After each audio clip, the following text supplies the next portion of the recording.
more investment, but there's different investment models. What have we seen in the past? What should we be looking for in the future?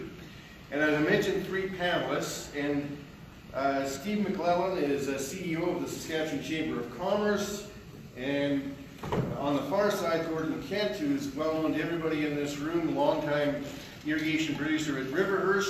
But we'll start with the person that we met in the video, which is Jillian Brown, and Jillian also has a PowerPoint presentation, so it seems logical to start with her. And she graduated in 2017 with a Master's in Agricultural Economics from the University of Saskatchewan, and she did her master's thesis on the economic impacts of irrigation. Currently, she manages field operations for a private agronomy consulting firm out of Saskatoon, but will be beginning her PhD program in applied economics in January. So we appreciate the work you've done on the irrigation file, and we'll give each of the panelists 10 or 15 minutes to chat, and then we'll throw it open for questions and discussion and solve all the problems in the world after that. So, Jillian, you're up. Okay.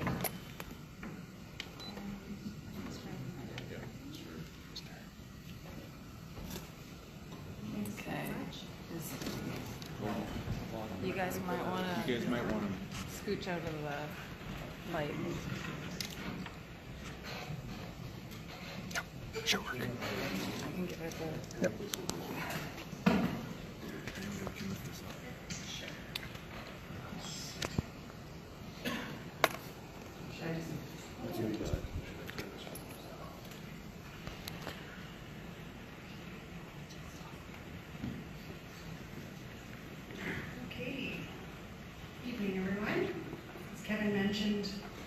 My name is Jillian Brown, and I'm going to talk a little bit on some of the statistics and information that was presented in the video you just watched. So a bit in the context of how this fits into funding projects and why I believe that there may be a call for public funding with respect to irrigation development.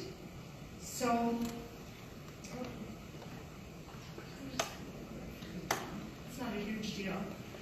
So irrigation has a component obviously applicable to producers with risk management.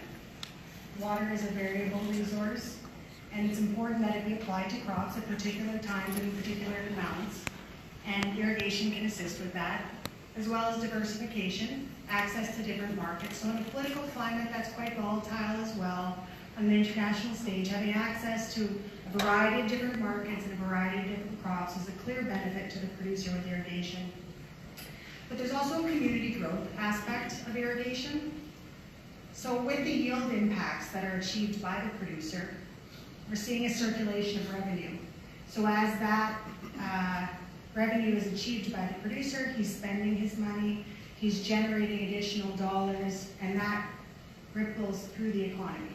And there's also employment impacts as that rippling effect takes place. And it's these extended benefits beyond just the producer that justify that public spending contribution. So when I say economic impacts, I'm talking about direct, indirect, and induced impacts of irrigation development. And the numbers that I'll put forward look at all 3 of these.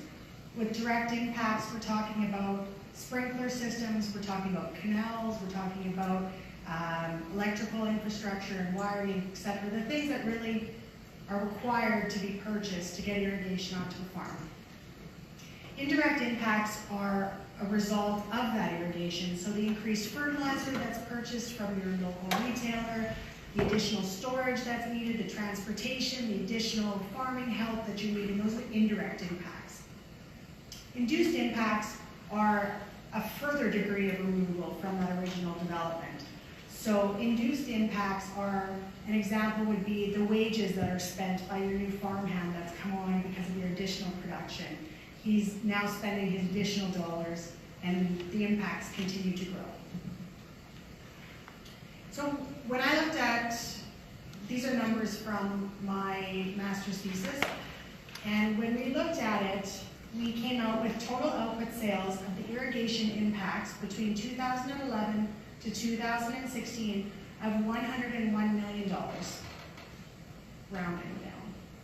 So that includes off-farm infrastructure investment of $3,100 per acre, on-farm irrigation production of $3.5 million, and on-farm infrastructure investment of $1,200. So this is the pipe to get the water to the field. This is the pivots, etc., to apply the water to the field, and then the value of putting that crop in the ground for what can be assumed of a lifespan of about 20 years for that irrigated production. Remembering, though, that not all of this demand is accumulated in Saskatchewan. So we know that pivots aren't produced in Saskatchewan. That's a very large component of irrigation, but that money goes to the United States or wherever it's being imported from the manufacturer. So I consider that a leakage, and I don't include that in my numbers. And the way that's assessed, Statistics Canada, I won't bore you with the numbers and the real detail, but Statistics Canada releases transaction tables. So what that means is it records how different industries in Saskatchewan buy and sell products with other industries. So essentially how they're connected and all these different relationships that occur. So when pipe is purchased, when fertilizer is purchased, and how that rippling effect actually occurs. So these numbers were derived from a model that came about from using those type of data information, as well as employment numbers from the different industries. The multipliers are what are particularly interesting. And so we have the totals after they were run through the model was $101 million. $200 million was generated in output sales, $86 million in GDP contributions, $62 million in household income impacts, and 1,179 jobs directly or indirectly or induced as a result of this irrigation development between 2011 to 2016. Multipliers of 1.85. So the way to interpret that is in Saskatchewan, when $1 was invested in irrigation, $1.85 was generated in output sales. 4.49 in GDP contributions, 3.53 in household income, 4.27 in full-time equivalent employment opportunities. So that's one scenario of that 8,400 acres that was developed. The next scenario that I looked at was, in 2011, there was a large portion of irrigated acres in the LDDA. There was 116,485 irrigated acres. So what's the marginal difference of the contribution of those irrigated acres above and beyond dry land production? So we can assume that if it wasn't irrigated, it was still going to make some contribution to the economy, but we're only interested in those yields above and beyond. So now let's look and say, what are the additional contributions to revenue of the producer in that additional yield? And he's going to take that money and he's going to spend it either on farm inputs to increase his production and to continue his production, or he's going to spend it on his household spending, his clothes, food, etc., or he's going to save it, and that's going to disappear as a leakage, and we're not going to consider it. So when we looked at that, what we came out with was, to sum it up, was essentially for every $1 generated from irrigation, so every dollar of increased revenue, once that ripples through the economy of all these industries and how it impacts them, it comes out to 1.62 in output sales. So that's what's called a multiplier. For every $1 in generated revenue, 1.62 is generated in output sales in the Saskatchewan economy. 2.28 in GDP contributions, 2.65 in household income, 2.61 employment. So these are lower than the previous scenario, and there's two reasons for that. One, because we're only looking at the marginal impact above and beyond. None of this would have been possible without irrigation, because assuming that all of it would have been dry land produced then. As well, it's only looking at the impacts to the LDDA, which, because of irrigated related business in the LDDA, it does have substantial potential to meet the demands of increased irrigated production, but not all. So anything purchased, any of the revenues derived outside the LDDA are not considered in this component of the scenario. So I have some additional details, but I just wanted to draw home the fact that we're seeing benefits beyond the revenue. of the farmer. I did not have the opportunity to evaluate further value added with irrigation. Anecdotally, we can all look at Alberta and we can recognize that Feedlot Alley may not be possible without that consistent feed supply, which established largely to do with the irrigation in the area. That consistent feed supply, we may be giving up opportunity for meat processing distribution facets that would further impact the economy, and unfortunately we don't have any numbers as to what that true potential is, but as you can imagine, it would be substantial. And I have a question slide here, but Kevin had mentioned that we're maybe just going to hold questions till the end, till everybody has a chance, but I hope that gave a little bit more detail as to what I was referencing in the video there. That's great, Jillian. Thanks very much.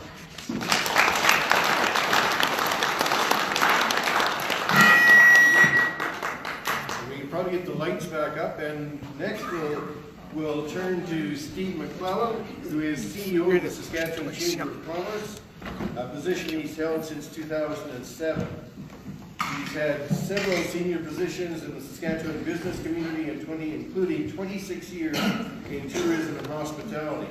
He served on dozens of local, provincial, and national board of directors, was elected as chair of many of them, including his current role as chair of the RCMP Heritage Centre in Regina. As a lifelong resident of Saskatchewan, Steve understands and firmly believes in the potential that exists in the people and the businesses of this province, and I just met Steve for the first time this evening, but his passion is pretty unmistakable. And Steve, I know you don't claim, and you said right away, I'm not a neurologist, but you understand business, you understand business development, and you look forward to hearing your views. Go ahead. Thank you very much. I'm going to sit, mostly because I spilled some gravy on my jacket, and I just want to keep it down here. It's lovely dinner, and all Saskatchewan irrigated food, I'm sure. Thank you, Kevin, for the introduction, and thanks to the association for inviting me to join you tonight. We have worked with many of your colleagues here for some time, and I'll talk a little bit about that project in just a second. The Provincial Chamber of Commerce is interested in all aspects of business. Our mission is to make Saskatchewan a better place to live, work, and invest.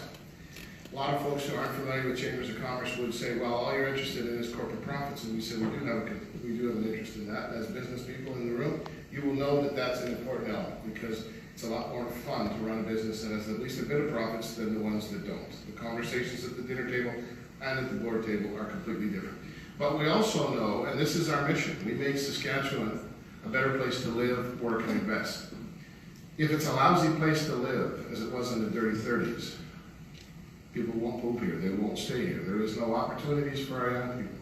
If you're as old as I am in the room, you'll remember when I graduated high school in '76, the conversation was, where are we going drinking this weekend and what province are we moving to on Monday? Well, we've changed that in the last decade. We need to make sure that that happens again. So we got to make sure that it's a good place to live. So our young people and our people who are science focused have an opportunity here, and not only do we train them here, but we give them work opportunities that make their expertise valued and valuable. It also has to be a good place to live and a variety of other things, and putting a boat on Lake Diefenbaker or parking your camper on the shoreline is one of those things that makes our province, I think, an incredibly great place to live. So we're working on that, and you're doing a great job of that. The work is important as well.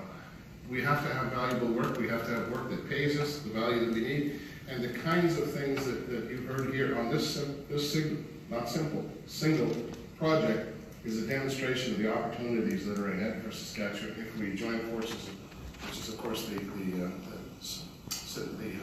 point of this panel tonight, to make sure that we do that. And the kind of work that we can do, whether you choose to be an agronomist, an economist, driving a tractor or fixing a tractor, in this field, there's lots of areas that people can work and they can choose where they live, and of course they can find the work that's valuable. The third is to invest. We need you as individuals, we need companies and people from around the country to come here and invest, whether it be in an agrology business or a farming business, it doesn't matter. We need their dollars to do that in order to grow our population, grow our capital base, and so on. Live, work, and invest. That's why we got into the field of understanding. We're certainly not experts. We rely on the experts that we work with in the field of water particularly. But we got interested in it. And when I joined the Chamber 11 years ago, I started to hear, I always knew about Lake Diefenbaker. I used to be in the tourism business with the Provincial Tourism Association and Tourism Regina, and I knew of Lake Diefenbaker and the opportunities that it had. And one of the things I referenced at the dinner tonight was always striking to me that at that time there was 500 or 600 cabins on Lake Diefenbaker, and on Last Mountain Lake there was like 5,000. Think about the economic spin-off to the communities around those two. Now, you may live near Diefenbaker and you said, the last thing I want is 5,000 cabins. That's not the point. The imbalance of the two is there, and as a province, we haven't taken advantage of it. We need to think about what the right number is and how do we get there. So I knew coming into the chamber role that there were some opportunities that we hadn't really explored, and we needed to. And I toured the Outlook Research Center and saw what you were doing there in terms of expertise and capacity, and I was very impressed. And then, of course, I've driven around Lake Diefenbaker for a long time. But the real turning point for me in terms of water was I attended the Yorkton Watershed Conference. And I learned about invasive species, aquatic invasive species. And I was both shook and disappointed. Shook because I'd not heard of them before and the detrimental issues that they could cause, and disappointed because the speaker that had to be brought in at that point in time was from Alberta. And I thought, can you imagine how reliant we are on water? We are the land of 100,000 lakes and rivers. And we haven't an internal expert. We do now. As a matter of fact, the Aquatic Invasive Species Task Force had a meeting this afternoon, and there's good work being done. Not enough work, I would suggest, but good work being done on it. And then we started at that same conference to hear about the value and the importance of the feeder system, the watersheds in Saskatchewan. And I've known some of the numbers, if you will, in terms of the work that had been explained to us and given to us on the amount of economic impact that we, if you will, just let flow through the province every single year. So from that perspective, the risks, we started to understand more the value of the watershed and the fact that there was a whole lot of people with a whole lot of expertise, but smaller groups, and we're not a large group either, but we do have a line in the chamber world that we use often, is that we can provide comfortable tables for uncomfortable conversations. And there's another line that I love, and it's out of the water business. It says, whiskey's for drinking and water's for fighting over. And we started to watch what happened in southern Alberta with development around in Calgary and the price that some developers had to pay because the water plan wasn't in place. And we said we could head that off if we got to the table with the folks that we knew that were in the province that had the expertise. So we said that comfortable table for the uncomfortable conversation. And we know that there are uncomfortable conversations in water. We know that there's uses that may not coincide with exactly irrigation, but we also know that Lake Diefenbaker was built. We know that this province was built. We know that the wars of the world were fought and settled by smart women and men sitting around the table and having those difficult conversations. We knew that we could do it here in Saskatchewan too. Not we the chamber, but we Saskatchewan. We created what we called the Water Council for Saskatchewan. We looked to the provincial government and said, is there now a group of folks or a table that where you sit and share the expertise? And you share the opportunities and the new reports that were written, and the expertise that sits next to me here is just one of those examples. And the 25-year plan of the Water Security Agency, as you know, had in it, one of the recommendations was the creation of an advisory council. And they set that aside. Well, I know a lot of things, I think. If my wife was here, she would disagree. But the one thing I know is that I'm smarter when I have smart people around me who give me the expertise that they have. And we brought those experts around, Irrigation Association, Ducks Unlimited, the folks from Clifton and Associates, Stantec, other groups that knew how to do this thing. All we did was make the coffee, provide the board table. And we said, if the province isn't going to do this consultation process, let's bring the people to the table. We're not a government entity. We don't write legislation or advocate. We advocate, but we don't create regulations. So we said, let's do that. And we have had now about a year and a half. We have a mandate document that talks about the kinds of things we're doing. We are very clear. We are not competing with any government entity. We are providing that comfortable table for the comfortable and sometimes uncomfortable conversations. Because we think in our mission to make Saskatchewan a better place to live, work, and invest, we need to do better with things like Lake Diefenbaker. We need to have somebody, not probably 25 agencies, somebody as the person who is eventually The buck stops on Lake Diefenbaker. One of the things that one of my friends and member, Wade Clifton, refers to all the time is that our greatest single risk in this province is if Lake Diefenbaker somehow or other hit the ditch. Lake Winnipeg is a good example. They've got zebra mussels. It is dead in parts of it below 25 feet. Thank God we've got Lake Diefenbaker with the blessing that it has, not just for the water that goes through my taps in Regina, but that goes through your canals and feeds the systems that you have. But we're not getting serious enough as a province. I don't blame you. I'm not pointing fingers at the provincial or the federal government either. But we as a people have not sat down and said, this is serious. Not only for the economic opportunity, but today, as an example, in Regina and in Moose Jaw, we saw what it's like to live without power for a while. You adjusted. It was probably the most memorable conference. I don't know what you're going to remember from next year's conference, but you're going to remember this one. But if it went real bad, what if it was 5 days without electricity? What if it was 3 weeks without water? We have communities now that are, on boil water on First Nations. We got to get better at water, and we have the expertise, and the economics are proven. We just need to figure out how we're going to do it and pay for it. And there's some unique models that we've seen in P3s and others that we'll probably get to talking about tonight. And there's got to be money invested by the people who have the frontline benefits, but our provincial and federal governments have a role to play. And I might say, finally, I'll finish with this, is that the federal government, through Minister Goodale particularly, who is a very big fan of what you do and the history of PFRA, he understands the merits of Lake Diefenbaker. He wants to do all he can. And he's put a announced a $2 billion water infrastructure program. Well, I tell you what, I don't want to finish my job in a few years with the Chamber of Commerce and say, well, all that money went to Quebec because we weren't smart enough to figure out how to get at it. So, ladies and gentlemen, my message as we continue the discussion tonight is let's get at it. Thank you.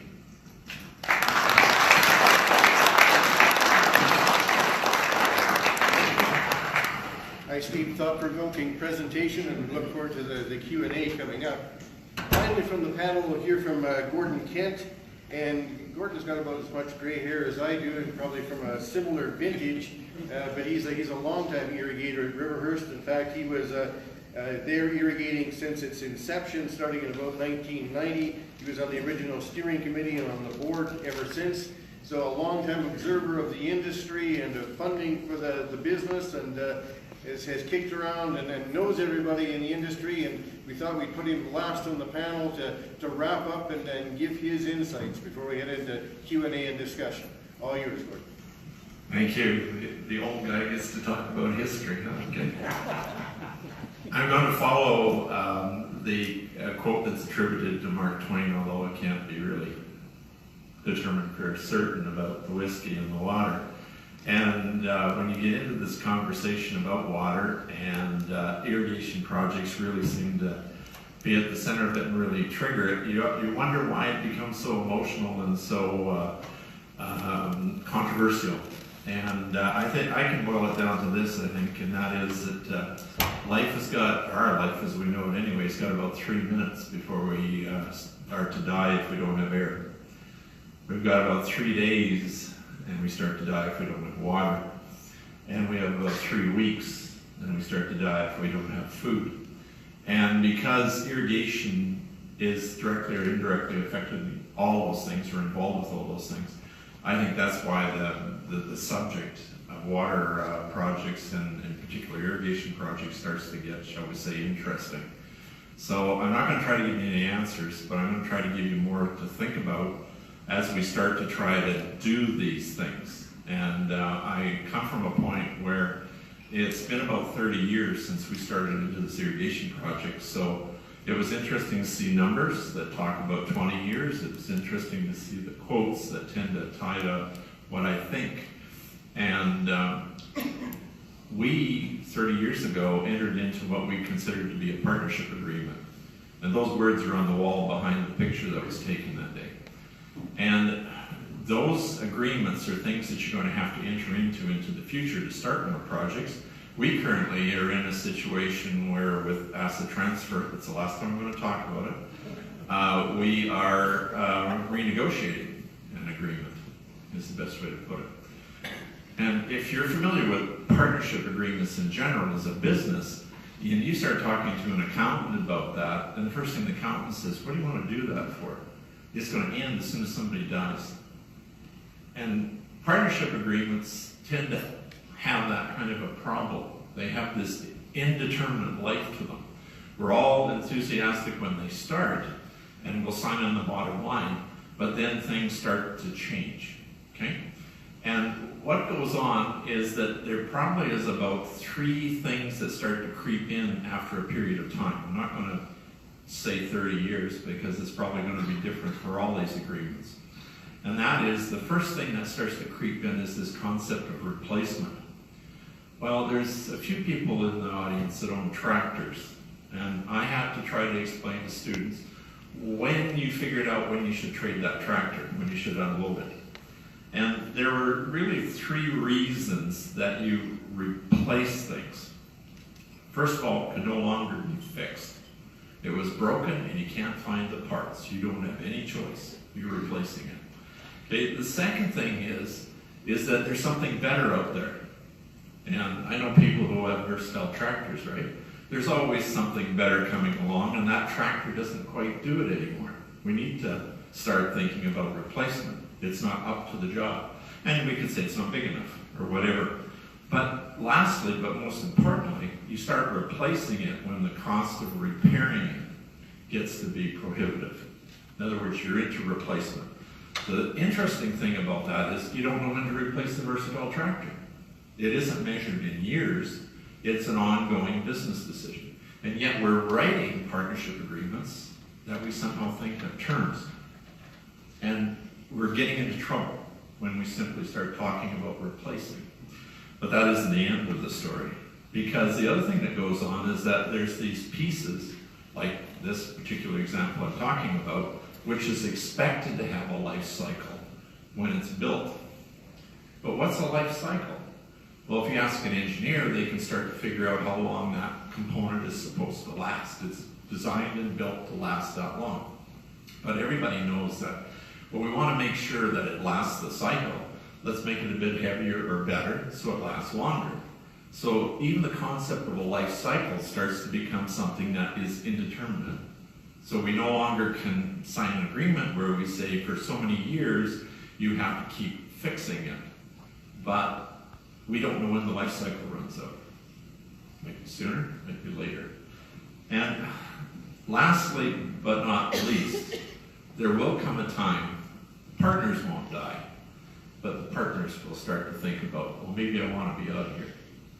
And that could be either partner in this. And we typically think of public-private partnerships, what are now called P3s, but they've been around for centuries. And it doesn't matter whether you're talking about the public or the private, they have to think about the next step, and they want out as well.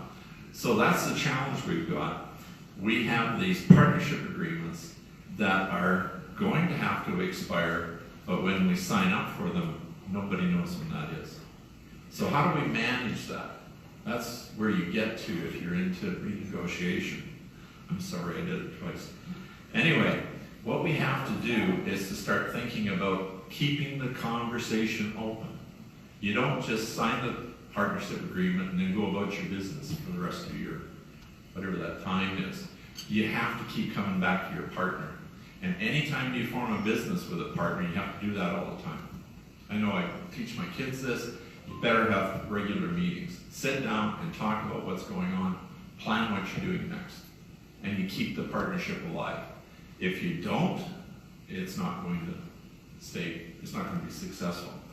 And given that we have a public partner involved here that has a problem beyond 4 or 5 years, I think we're starting to see how frequently we have to hold these re-signings. We're at least thinking back through this whole agreement and making some decisions. And we probably have to start thinking about some things like, maybe it's time to end the partnership. So given it's a public-private partnership, that could mean 100% of it's going back to the government, or maybe 100% of it's going to private business. And you're going to have to think about what is going to happen if one of the partner wants out. Can there be another partner brought in? We have that example going on in our project right now. And these agreements seem to keep on compounding this. And last but not least, we have to consider, when we sign these things, how we're going to decommission it, how we're going to end it. I've never seen one of these partnership agreements yet that even speak that language, but that's the reality of what we have to do. Wow, that's exciting.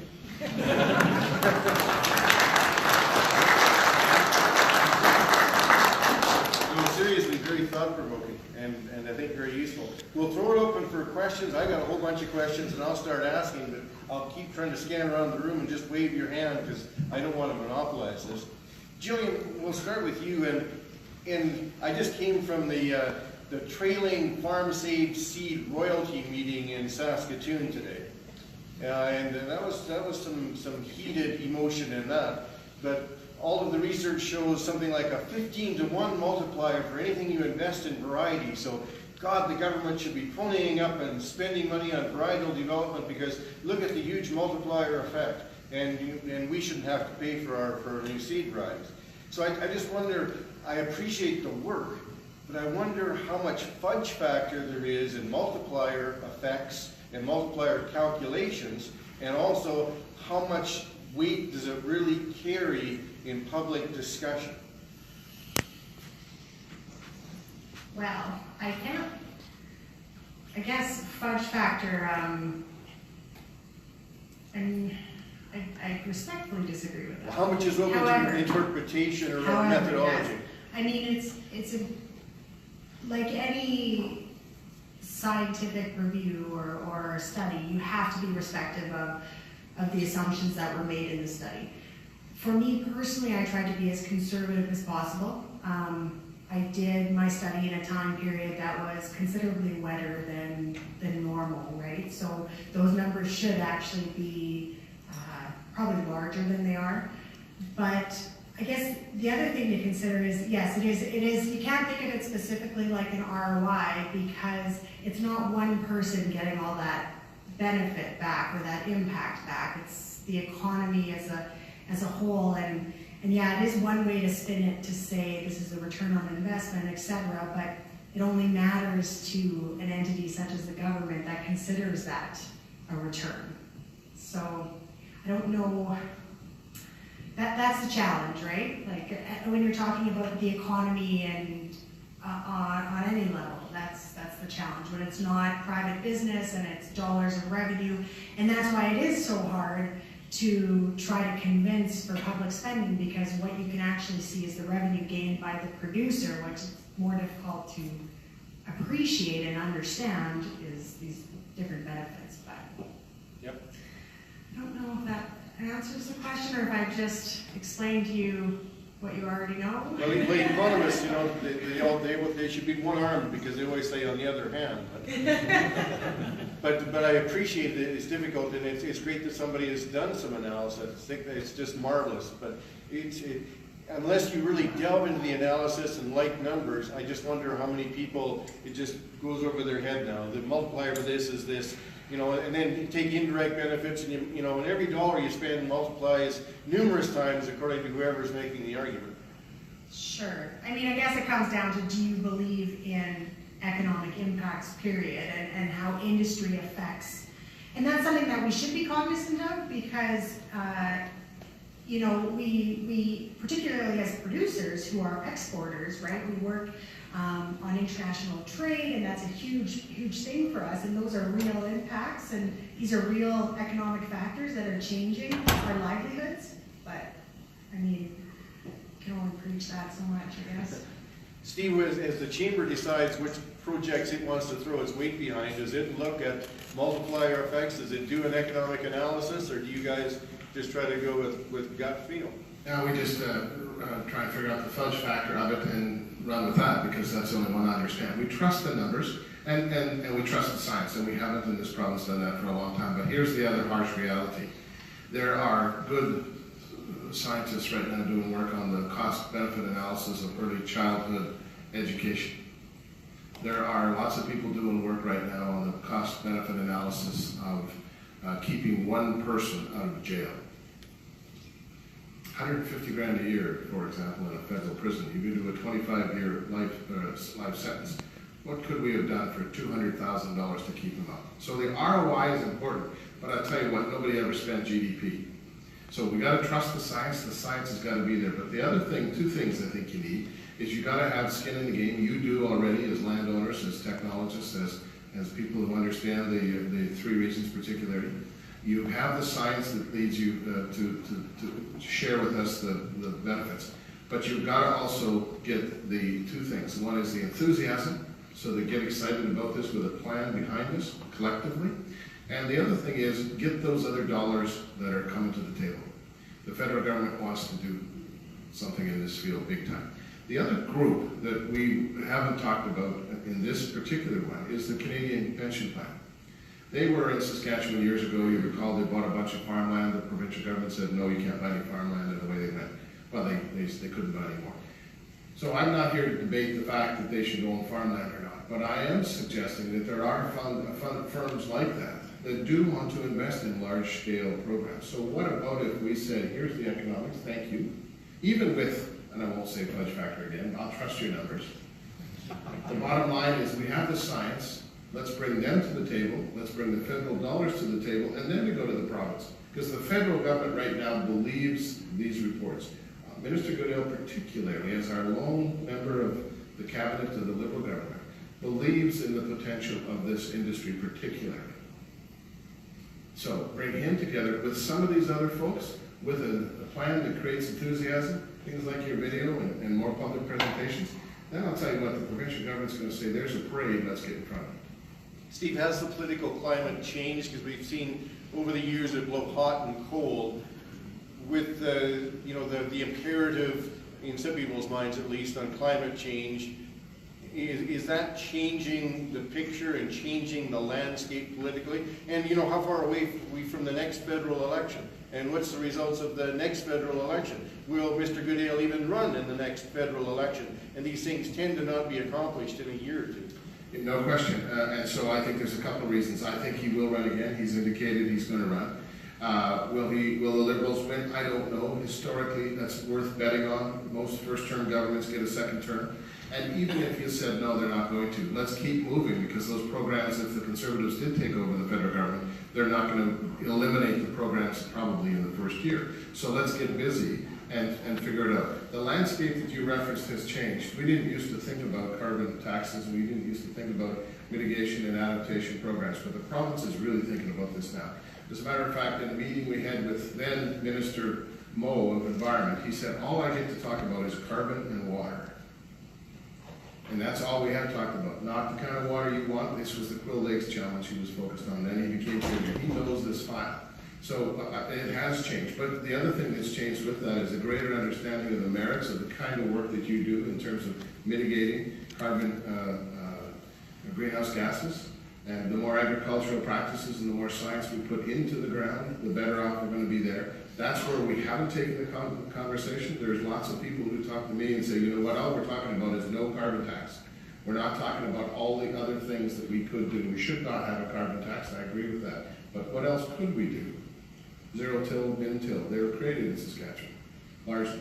Now there's changing the world. Why aren't we going further into those areas and using it again? We trust the science, we trust the expertise. Why don't we use that to go further? So we need to capture the fact that the landscape political conversation has changed, not as broadly as we'd like, but it's on areas of climate adaptation and so on, and we should be embracing it. I think if we had the right plan, the province would too. Gordon, this might not be fair to pick on you on this, but I would bet that in Regina over the past 6 months, they've heard more about drainage issues and Water Security Act regulations and neighbors fighting against neighbors than they have on the irrigation file. That we've got some people in the province fighting to get rid of water, and the voice about we need to manage and use water better gets lost in the equation. And in fact, with a number of wet years previous to the past two, we sort of lost the imperative somewhat, I think, for irrigation. Then in the last 2 years, when it was damn dry in many areas, we produced more crop than we ever thought possible in some instances. And I just wonder what you think that's done to the argument. Well, my experience with Regina is it's gotten noisier. Every time you try to do the conversation, there seems to be more that's going on. And if you raise the subject of water, watch out, because there's going to be all sorts of things come at you, not just what you want to focus on. But having said that, I think I also hear in all of that, well, I'm going to call it desperate, looking for a solution to it. So I really have been happy to work with SIPA as they've been working through this, because I think this is the right road. You are there, you are offering the solutions, and you are also being honest about what you think of what they're telling. And you say no, or you say, okay, let's work on it. I think that is the new reality. It's maybe not one that we really want to work in because it takes time and effort. It is quite a confusing conversation, but I think that's working. Questions, there we go. Just because not everybody knows everybody, a lot of you people do, but not everybody. Introduce yourself to start. I shall do that. My name is Dale Miller. For the 10 people who don't know me, I'm the guy who did the West Side study, the Compal study, and I'm very familiar with the irrigation issues and why it should happen. Before I make my 3 points, I have a question for Gordon. He said 3 minutes without air, 3 hours without water, 3 days without food. How long without beer? 3 minutes. Okay, Murray, get out there. Well, first of all, I'm in Lethbridge, Alberta, so I'm very familiar with the economics of irrigation. Lethbridge would not exist without irrigation. It would be a dust bowl. I grew up in Saskatchewan, and as one of those guys that I think you referred to moved to the west. I became the district engineer for the Bow River Irrigation District, 200,000 acres project. So my first comment is on the infrastructure. The infrastructure, I look at the irrigation infrastructure as the same as Regina bypass. It's an essential part of the province's infrastructure to grow the economy. Here in Saskatchewan, you have a very good water infrastructure. It's called the Saskatchewan Southeast Water Supply System, as an example. It takes water from Lake Diefenbaker, serves 7 reservoirs, 120 kilometers of canal. The BHP built-in potash mine would not have been put there if it wasn't for a water supply off of that. The difference between water infrastructure and bypass system is, as our economist says, is the benefit cost ratio for Regina bypass is probably less than 0.1. But economics show for irrigation infrastructure that is from anywhere, depending on the value added, anywhere from 2.3 to maybe 6 to 1 benefit. So in my opinion, it's a no-brainer. Now, in terms of funding, you can see from my gray hair, I'm 35 plus, and maybe another plus. I don't know of a single project in Alberta or Saskatchewan that has not been 100% funded by the government. Economic studies have been done by a number of people that show that for every dollar invested, the province reaps multiple return. Jillian Brown has said that. Here in Alberta today, the headworks are owned, operated, and maintained 100% by Alberta Environment and Parks. The districts own and operate the distribution for the farmers. But the farmers also get 75 cents per refund for rehab. It used to be 90-10 when I first worked at BRD, because that was what the economics said. For every dollar the province put to rehab, they would get 90 cents back. The only reason they went to 75-25 is because they had to match the drainage grant. Recent economic study just completed about 4 or 5 years ago by Brent Pass, I believe he spoke here a couple years ago, showed that the benefit is still there. province over there realizes that if you're going to have this thing happen, it has to be paid for by the province. That goes to my third point. Yeah, the farmers are a beneficiary, but so is society in a whole. The towns in South Alberta are viable because of irrigation. They're not the Keelers, they're not the Tagaskis. The benefit is for society. Irrigation is just a part of it. But they're the ones that will contribute the most to the cost-benefit ratio, the benefit-cost ratio for the province. And the farmers will be paying. They take all the risk. They have to convert from a dryland farmer to pivots, to irrigation operation, change crops. They take all the risk. If you ask the farmers, and this is the private partnership will not work, you ask the farmers to contribute any significant amount of money, project's done. End of the day, my opinion, Upper Capel and West Side are no-brainers. It's a political decision. We just got to make sure the Ministry of Agriculture, both federal and provincial, water security agencies, and others realize that it has to happen and it has to be shovel-ready right now. And where's my beer, Murray?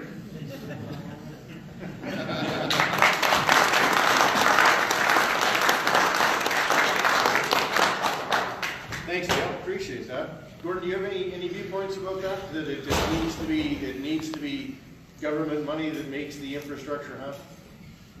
If you're starting into formulating a new partnership agreement, I agree 100% with what you were saying. At the end of the day, there is always going to be, though, assets or financing that come from both. But the argument, of course, is that the irrigator's already making that on farm. It's always overlooked. It's never part of the agreement. And the public side of it always worries about all this money they've spent and the immediate effect that they get from it, rather than waiting the period of time it takes for the economy to start ticking. You know, like, are you going to be able to do the measurements in the first year? No, you can make predictions, but you can't do the measurements. I don't know how to tackle the ratios. I don't know if it's 90-10 or 75-25 or as bad as 50-50. Does that sound familiar? Anyway, it is going to be a ratio, but it has to be a fair ratio. And that's not, I don't think, what's actually being determined. Other questions? Other comments? I'll pick on Steve. How important will it be to package irrigation development with water security issues for people in the major and not so major urban centers?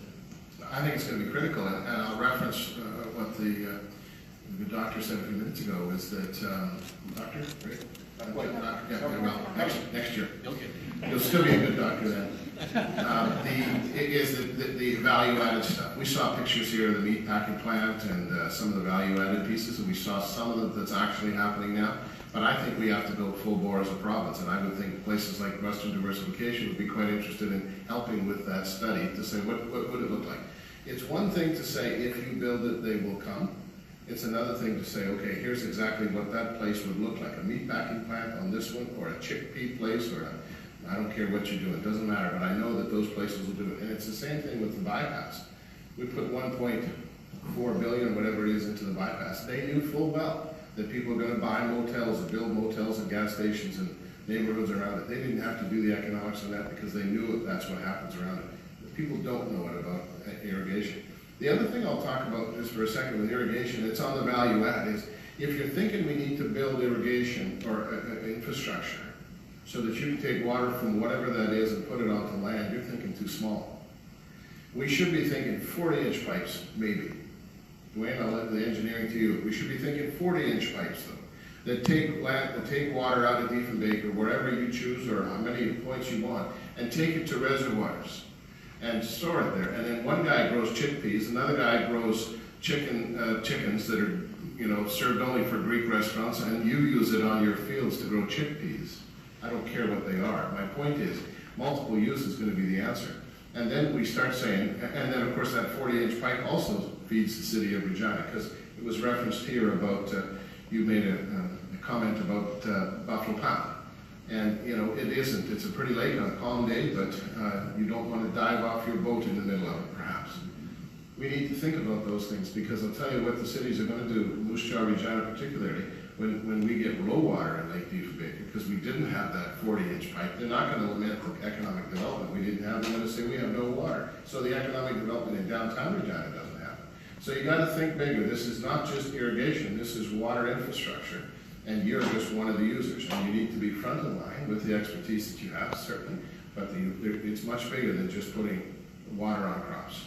Steve, we argue continually over carbon tax and that whole issue. What we don't seem to talk about a lot is investments in climate change resiliency, which would seem to make good sense to have more reservoirs, better reservoirs, whether it's floods or droughts that we're dealing with. Is there a pool of government funds you can see that will be dedicated to resiliency?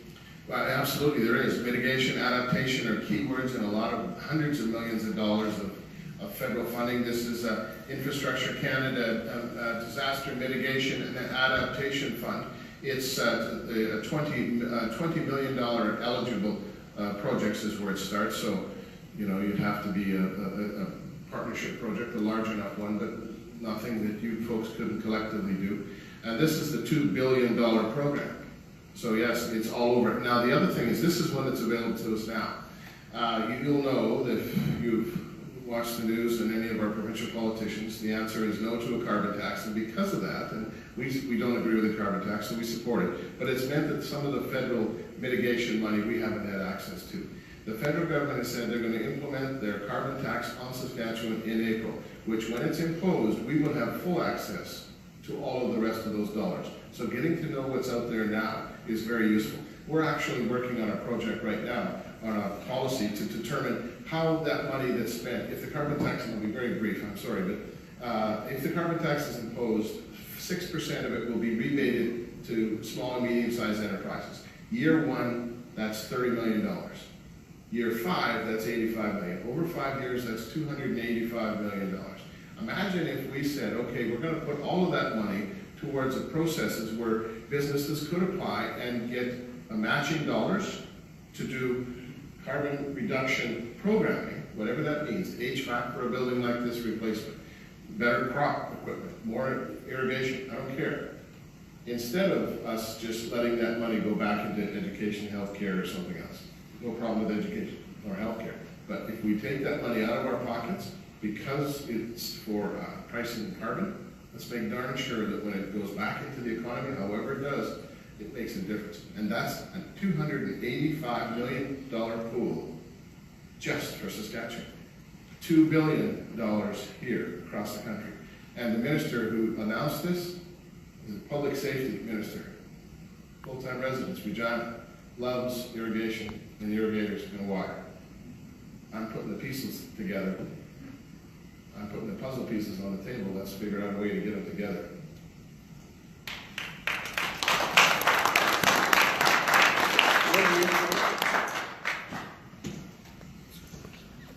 I have to ask this question first. Is there any politicians in the room? No. Good. You said it very eloquently. They're waiting for a parade. And that's what we have to give them. And every one of us in the room have to help organize that parade.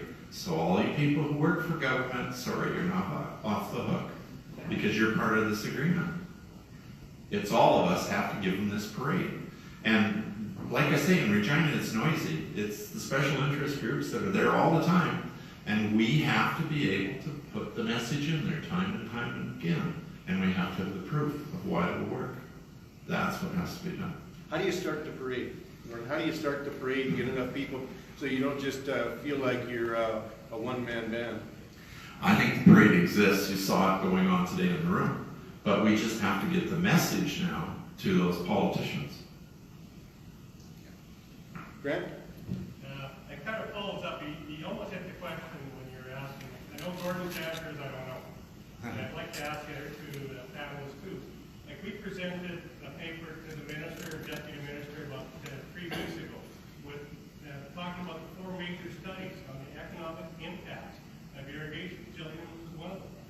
talked to them, we said all 4 of these studies show that investing in irrigation is a benefit to society. And what did we hear? Well, you farmers, you irrigators have to put more skin in the game. Why do we, from the provincial government, again, how can we justify subsidizing irrigation to the teller in York versus putting more money into hospital beds? And I've heard that loud and clear. I think our board has heard that loud and clear in regards to the asset transfer, that at the provincial level, they feel that they are subsidizing irrigation. And I'd ask the other 2 panelists, and Gordon, you can respond to, I know your answer, but still, I would ask, how do we convince the public? Is it by, you're singing to the choir. We all agree. We know what investing in irrigation will do. In the past, we had successes by going to major industries, potash plants, the towns to get things analyzed. Like, instead of singing, I'd say singing to the choir, I guess I'd ask the other 2 panelists, do we have to go to the major industries for them to have the political club to push the politicians? So again, it's preaching to the choir, obviously. I'm on one side of the argument, but maybe this question is better posed, say, to Kevin, the comments you made initially about it being kind of disconnected then from public opinion as far as return on investment in GDP. These aren't facts that are bringing it home for the general public, and the problem with that is that dictates the political climate and the political will for this infrastructure development. So to you, what would it take for you to, I guess, to bring this message home? Well, I think everybody's going to ask what's in it for me, because that's what everybody does. Yeah. So I think there's a story to be told about what's in it for Moose Jaw and what's in it for Regina. And then you can tell the economic story too. But I think oftentimes we're just dreaming way too small. When you look at when Lake Diefenbaker was built, look at how big and grandiose a dream that was at the time during hard times to make that happen. And it seems like no politician and no people seem to dream big anymore about what can be accomplished, because you're trampling on somebody's flower bed and they won't stand for that. But I think you really got to engage all of the players to say a water strategy is necessary, and a part of that is irrigation. That's my opinion. And there may also be a component of tangibility that needs to be introduced. So you mentioned value-added processing, and really providing some specifics maybe of a project that we're letting go, because you talk about the opportunity lost to Alberta and Feedlot Alley, et cetera, and that's very abstract maybe to the public, as opposed to this is the specific, and this is where the building would be, and these are the people that would be impacted, and these are the stakeholders, and this is something we can resonate with maybe? But Jillian, it's even more difficult than that, because if you would ask most of the urban residents if they would like to have seen Feedlot Alley and Swift Current rather than Lethbridge, they'd probably say, oh God, why would we want that stinky bunch of problems? No, absolutely. So, you know, it's a tough issue. Absolutely, yeah. My answer is I don't know. As well. It needs more study. Yes, She's ready. it needs more study. So a couple things. You said it's got to be a broader water strategy. There's no question. We spend $1 billion when we have a drought. We spend $1 billion when we have a flood. I think somewhere in the middle, if we shaved out 250, we're still going to have floods to some extent. We're still going to have some droughts. We can control it though more than we have. The other thing is to the data that you saw here, and this is great, and I trust it. Just meeting you, I'll trust you. But here's for most people, this is going to give them nosebleeds or headaches. It has to be down what I call a pedestrian level, and $1.44 back for every dollar invested. People get that. That's simplification of it. The other thing is go across the province and start singing to not just the converted. I could probably get a show of hands here, and if you were the provincial cabinet, we'd have a couple of $1 billion into infrastructure for irrigation. It's not going to happen here, so go to Yorkton. And not only go, and we have a chamber network, there's 65 chambers across the province. They're interested in this sort of stuff. And not only go to them and tell them why it's good for outlook and so on, but tell them this is what could happen to you if we had better water guaranteed in your area, and certainly in the southwest and the south central. The other thing is to bring in the big acts, using the freight analogy as well. Bring people in like Brandt and Nutrien who have a vested interest in this as well. And if you buy more equipment or need more equipment or do better, they too will also make more money, and of course they're interested in that. The other thing is show people what it means to them. So a video like this is a good one, but another video that says if we had a 4,500 kilometer pipeline that went from wherever, and I'm making all this up, but from Prince Albert down to Arcola, these are the things that could happen on it. And I wouldn't put a big meat processing plant probably, but I would put, using the Protein Industry Canada $150 million cluster, that this could be where we're going to become already even greater than we are in terms of growing chickpeas. Nobody hates, you can hate chickpeas, but nobody hates the fact we're growing. So start with those things. They see the math, they understand what it could look like because they've seen what this plant could look like in their neighborhood. Boy, I'll tell you what, you'll change minds, you'll get that parade going. And when you're doing the presentation in York, stop by Greg Ottenbright's office, the MLA, and say, by the way, we got this idea, and away they go. And it'll happen. It's not going to happen overnight, but it's going to happen. You think that, you know, as strange as it seems, in the current environment, we can't build oil pipelines. And it sounds silly, but do you think how much environmental backlash would there be to extensive water pipelines? Well, there would be what we call the cave people, the citizens against virtually everything who would hate it, because you know you shouldn't disrupt all of the biology that goes into putting a pipeline, preserving the soil and moving it back on top and so on. I think there would certainly be some, but I tell you what, there are people that are going to complain about absolutely everything. So on this one, I would say expect it, plan for it, but keep forward with a solid message. And if you've got a choir or people that come to see the parade and believe that the parade is good for them, then I'll tell you what, that vocal minority will be set aside. And you've got to do it right. I mean, you don't want somebody plowing a 40-inch pipeline through your land without a conversation and some easements and so on. But let's do it right, and then it'll happen.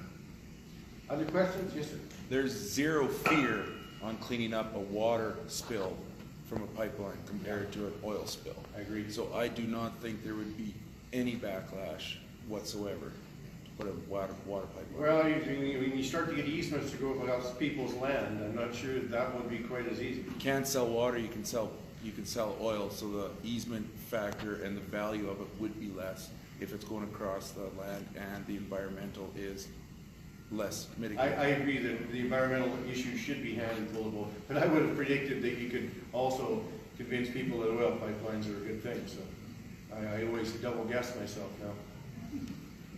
Murray? One of the things that interested me was... Nice and loud, so break it.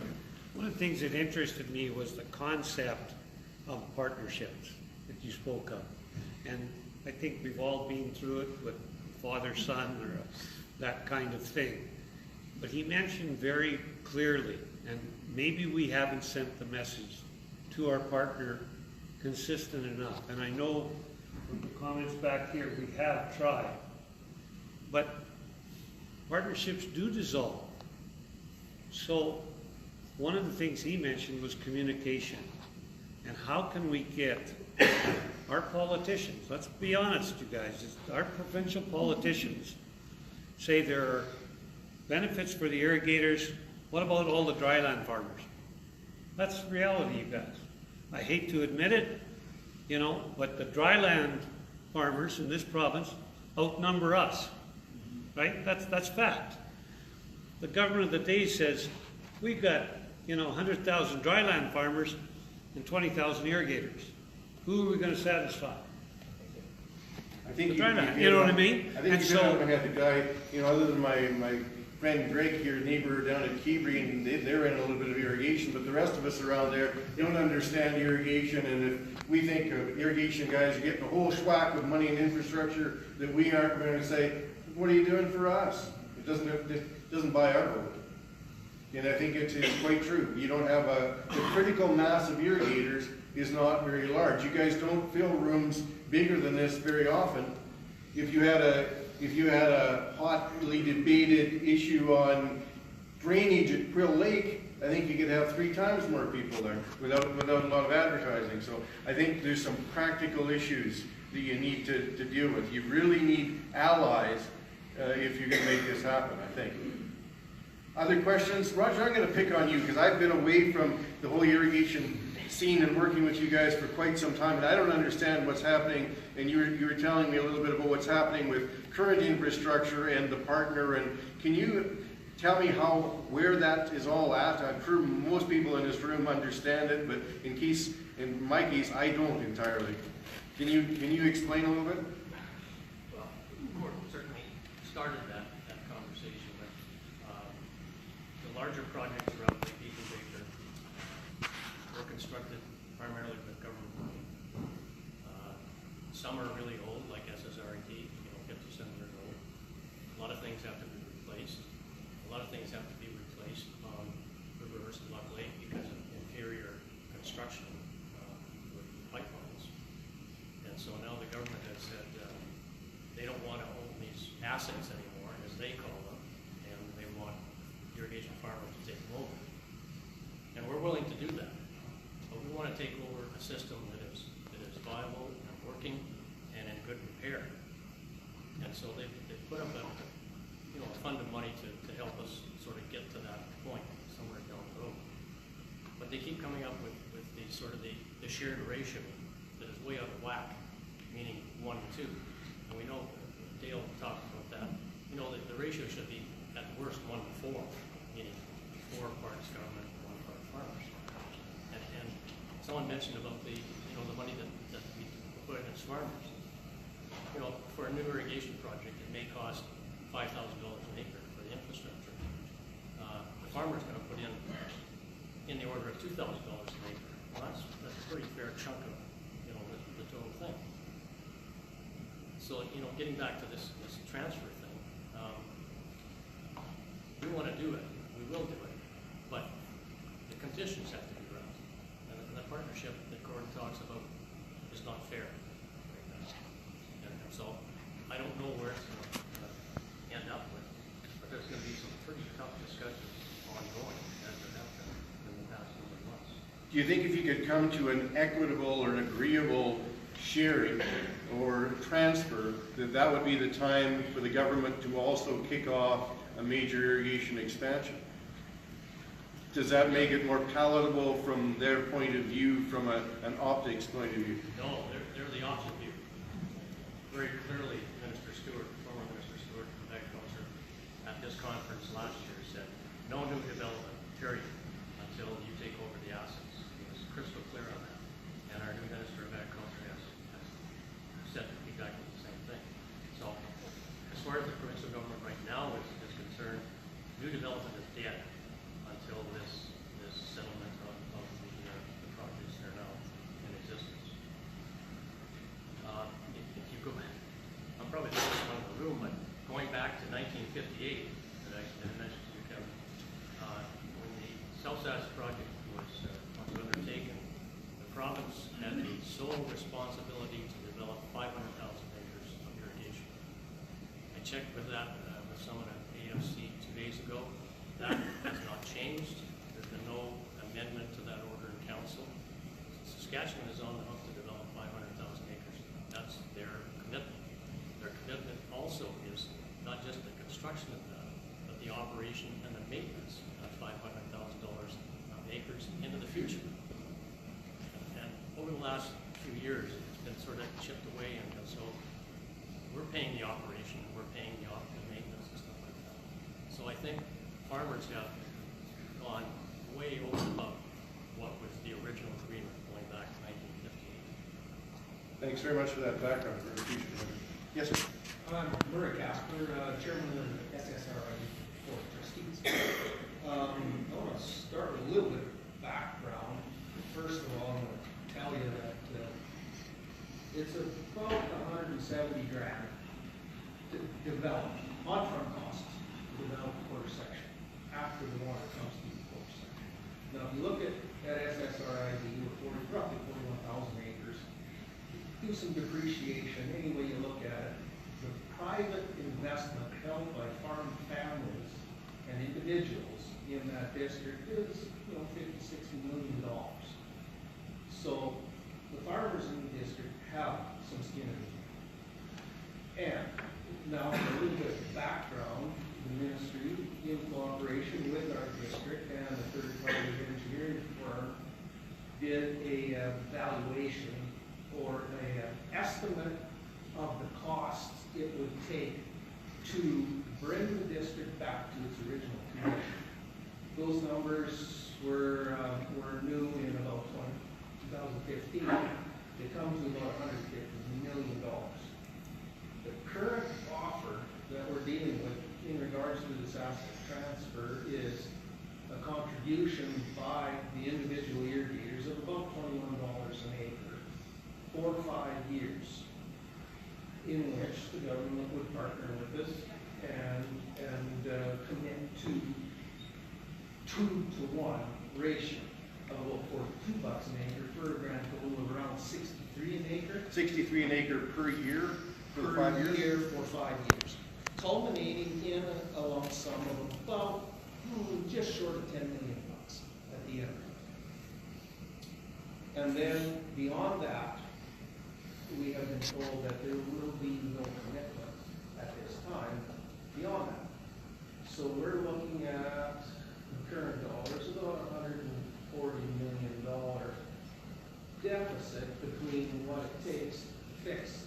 Now, I gotta be fair, because with the modern technology and what we know as a district and what our staff are capable of, we're not gonna spend $140 million, but it might be 100. So we're still pretty short. So that's why you're seeing a lot of reticence upon, especially on SSRID's part, to accept this transfer, unless there is a provision that gives us some sort of ability to transfer back if there's no commitment beyond the 5 years. Otherwise, I mean, what have we got? We've just bought a few years and we're just going to be broke with 15 instead of 10. That's my thought. That whole issue hasn't received, nearly as much attention as it deserves, I don't think. And that could be our fault. Yeah, well, the thing is, you hate to make things public while you're in private negotiations, but at some point, it becomes a bigger issue that you have to make more noise about, and people are so, we all look at our phones, and if it isn't on our phones, it hasn't happened in the world. So it's, no disrespect to my colleagues in ag journalism, but people don't pay attention like they used to about, it takes a lot to catch people's attention. So I know nothing of this specific deal, but I do know in my journey on this water file with the Water Council for Saskatchewan that I've heard experts say, when the feds started getting out of the hydrology business, and they stopped the hydrology stations around the province, I don't know what it was, went from 65 to 15 or something. And then they said, another government came along and said, well, we're going to get out of PFRA because we don't like that. And then now the dams have been transferred to the province, and the same thing with community pastures and so on.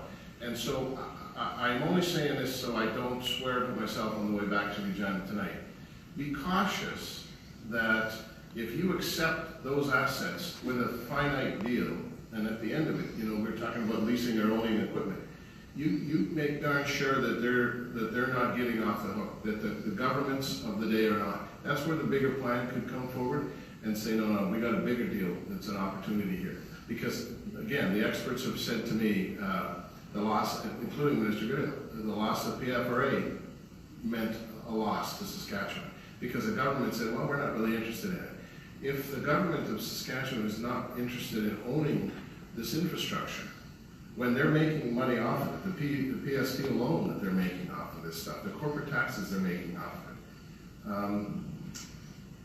I just caution you you're clearly not running to a deal, but be cautious that in 5 years, as you said, you're either going to be broke in 10 or 15. Be cautious that you don't sign on too quick, because I think there is a common good. As a resident of Regina who waters my grass, I know I gain as a citizen of this province by the monies that you contribute. So, Steve, there isn't really a logical private partner in this game, is there? Because the benefits accrue to the entire economy.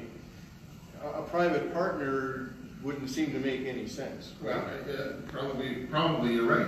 But the first question I'd ask is, which private partner said no to investing $250 million into renewed canals and new canals. Which private partner said no? That's right, because we haven't as a province asked them. So I talked about and maybe you have, but it's the CPP people. Maybe they're interested. Maybe there is somebody else that's out there. But how does CPP make money on that sort of a deal? Yeah. They're not investing from the goodness of their heart to see teachers' pensions cut in future years. No, but they are investing to make money that could be a percentage of the crop, incremental crop that you grow. Maybe there's a lease fee or something like that. I don't know where the math is. Don't think it works. Just don't think it works. One comment on that. Then that's just an indirect way of charging the farmer That's right. that entire cost that's gained by society. It just spreads the pain over longer. I learned a lot in the last couple of weeks because I had to be here. And I started to grasp what a P3 is. And this government's got a great thing going because they got a P3 going and they've got a partner, a private partner here that can't get out. Now imagine this for a bridge. Everybody would know that bridge is going to have to be abandoned in 50 years. So everybody knows there's a life cycle on it and they know when it's ended. This government knows that there's no end to the life cycle. That's what we're working with. When we talk about a private partner, if we bring a private partner into it, they have to share the wealth with them because they can't take it off us. So after I walked out this door, because my first idea was a bad one, but after I walked out this door, if I locked the doors and I said to you, here's all the food you want, here's all the beer you want, but nobody gets out till you come up with 3 potential ways that a private sector partner could get some return by investing. And nobody leaves until you figure that out. I'll guarantee you, you drink the beer first and then you come up with the ideas. But you would be able to do that. And I say that not because you haven't had those thoughts or not because you haven't had it, but because if you sign off on this deal and the province says, aren't we clever, we're out of the irrigation, canal, and infrastructure business, well, I tell you what, we may have moved in a direction we may not want to. And I'm no expert in this, I'm just observing to say, I've seen governments divest themselves of water, and every expert tells me that was a mistake, mistake, mistake. Maybe it's the best thing ever to give it to you folks, But maybe we need a private partner that we just have to show them a value proposition. And the government has to concede something that provides a value proposition so that the upfront money can come from private sources. My question is simple. What other jurisdiction in the world can we draw that experience from? Grant? There's one idea that we already have developed on Lake Irrigator. It's the hydroelectric dam. In the pavilion, I think it's around $250 million is what it cost to build it in 1956. The power that generation station does right now is about $250 million a year. So they're paying for it every year what it costs us. About 2 weeks ago, Turkey, they have no oil or anything. I think it's 17 hydroelectric dams that they're building. Hydroelectricity. You can sell the power, you can get the money from Manitoba, Ontario, whatever. You're bringing money in. There's one of your activities. Okay, just to add to that, if you go back to the original agreement that was signed to build Lake Diefenbaker, build Gardner Dam and Lake Diefenbaker, they knew that irrigation was an important driver at that time. They wanted to give them a little bit of a carrot. And the carrot is, if the irrigators figure out how to generate power out of Lake Diefenbaker, it's theirs. Now, go around to the Coppell Dam. There's a tunnel running there that's got a tap on it, but there's no turbine in it. There's a power line right beside it that feeds our power station. You can reverse it back into the grid from there. There's 2. Need more beer? One of the things we do as a chamber and you do as an organization, you bring like-minded people together.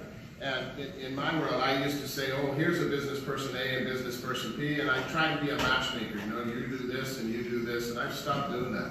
All you need to do now is bring people into the room. They will see the opportunity, right? Palliser didn't see it when he came across this land to begin with. You proved him wrong. You were written in the book I referenced to you earlier, defying Palliser. I think it's the same thing. So and we could maybe assist with you guys to do this. Talk to it. I use the example of the Canada Pension Plan because I know that they've got a lot of our money, and we're all investors in it. Let's get them out here and say, how could you make money off of this? This is what we need. Whatever the dollar amount is infrastructure. Maybe it's a Chinese investor that says, no, I can't buy land, but growth of food is important to us.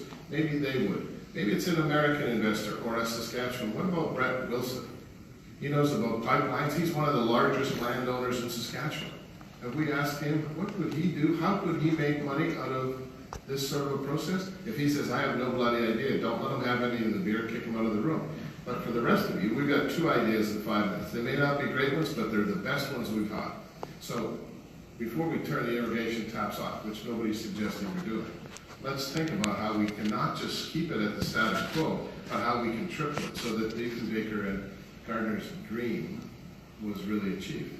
So you bring Brett Wilson and Canada Pension Plan and other potential investment gurus into the same room to talk to them, to kick around ideas, or do you meet with them one-off and try to present the opportunity? Yes. No, I said this or this. My wife does that to me too. Exactly. She's a very smart woman. You can do whatever. I mean, maybe you bring them in here together, and we have people in Saskatchewan that run growth funds and so on. Grant Cook in Saskatoon, Randy Beatty in Regina. Grant Cook from Outlook. Yeah. Well, and there's another guy from Davidson knows a little bit about the agricultural world. He's making a few bucks on lentils these days. Maybe his expertise could be used. He just built a rail line in another province. I don't know what their ideas would be, but I do know that they're bright guys. They've figured out how to make money on a whole bunch of things. So have you. And so bring them to, if you can get them into the room together and they cross-pollinate together, perfect. If you have to meet them one-on-one, perfect. Well, I try not to say that the only thing they want to help us is the loop one. I mean, as a district, with Hursh, we actually were talking about what if one person was to buy up so much of that particular project that they will control it globally. Wilson definitely could, and where would it be? Not where you want to be. Exactly. Yeah. So that's one of those things that you have to be conscious of, to say, okay, these are the parameters that we're looking for. What is it you want somebody to put money into?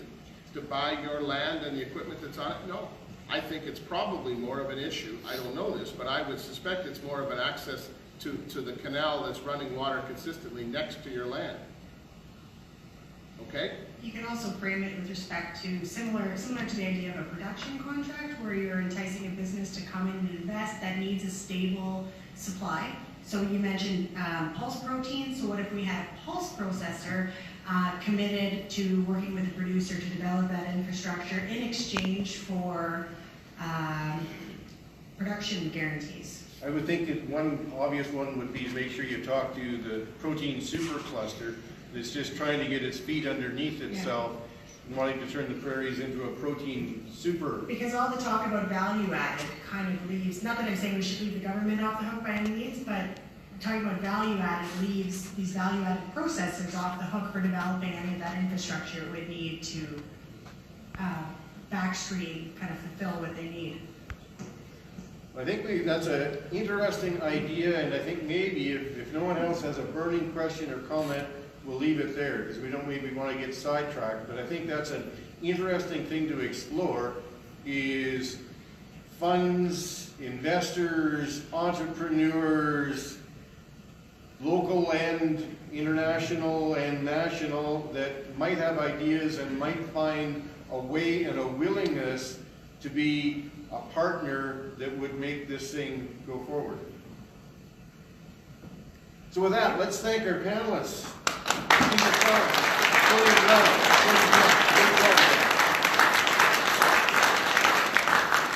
And the bar will probably be open so we can get even wiser now.